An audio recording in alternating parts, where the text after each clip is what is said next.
జయమంగళ తన పదవికి మంగళం పాడేశారు. వైసీపీ అధినేత జగన్మోహన్ రెడ్డికి షాక్ ఇచ్చారు. ఇంతకీ జయమంగళ ఇలాంటి నిర్ణయం తీసుకోవడానికి కారణమేంటి? భవిష్యత్తులో ఆయన అడుగులు ఏ పార్టీ వైపు పడనున్నాయి? వైసీపీకి మరో షాక్ తగిలింది. ఎమ్మెల్సీ జయమంగళ వెంకటరమణ తన పదవికి రాజీనామా చేశారు. అధికారం లేని పదవి, ప్రజలకు సేవ చేసుకోలేని బాధ్యతలు ఉంటే ఎంత, లేకపోతే ఎంత అంటున్నారు జయమంగళ. తన రాజీనామా లేఖను మండలి చైర్మన్ మోషన్ రాజుకు పంపారు జయమంగళ. నిజానికి ఎన్నికల ముందు ఆయన వైసీపీలో చేరారు. బీసీ సామాజిక వర్గానికి చెందిన జయమంగళ వెంకటరమణకు ఎమ్మెల్సీ పదవి ఇచ్చారు జగన్. కానీ ఇప్పుడు ఆ నిర్ణయమే జగన్ కు బ్యాక్ ఫైర్ అయ్యింది. పార్టీ పరంగా అంటే ఇప్పుడు అధికార పార్టీలో కూడా ఇంతకుముందు సంవత్సరం చేశాను. అందులో కూడా నేను విలువలు కోల్పోయాను. జాయినింగ్ సభకు వచ్చిన వాళ్ళని కూడా తన్ని తరిమేశారు. ఇకపోతే పార్టీ ఓడిపోయింది.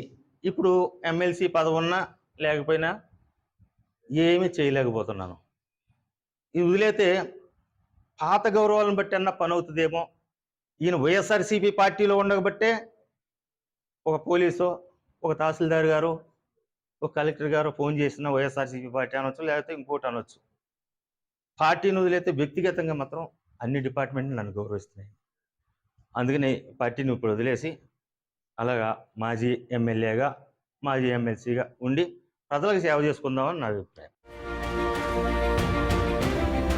ఉమ్మడి కృష్ణా జిల్లాకు చెందిన జయమంగళ వెంకటరమణ 2009లో కైకలూరు నుంచి టీడీపీ తరపున ఎమ్మెల్యేగా గెలుపొందారు. టీడీపీతో ఆయనకు సుదీర్ఘ అనుభవం ఉంది. అయితే ఎమ్మెల్సీ పదవి ఆశ చూపటంతో అతను వైసీపీ వైపు మొగ్గు చూపారన్న ప్రచారం అప్పట్లో జరిగింది. కూటమి ప్రభుత్వం అధికారంలోకి వచ్చినప్పటి నుంచి ఆయన రాజకీయంగా మౌనంగా ఉంటూ వస్తున్నారు.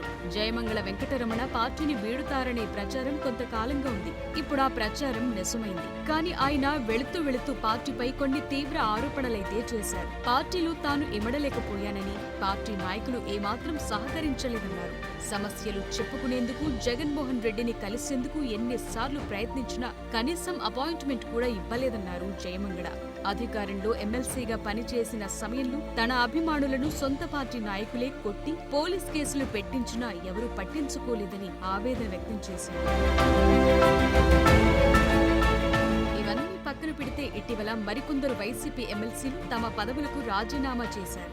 అయితే వాటిని మండలి చైర్మన్ ఆమోదించలేదు. ఇప్పుడు జయమంగళ వెంకటరమణ రాజీనామాను ఆమోదిస్తారా లేదా అనేది తేలాల్సి ఉంది. మరోవైపు జయమంగళ అడుగులు టీడీపీ వైపా లేక జనసేన వైపా అనేది తేలాల్సి ఉంది.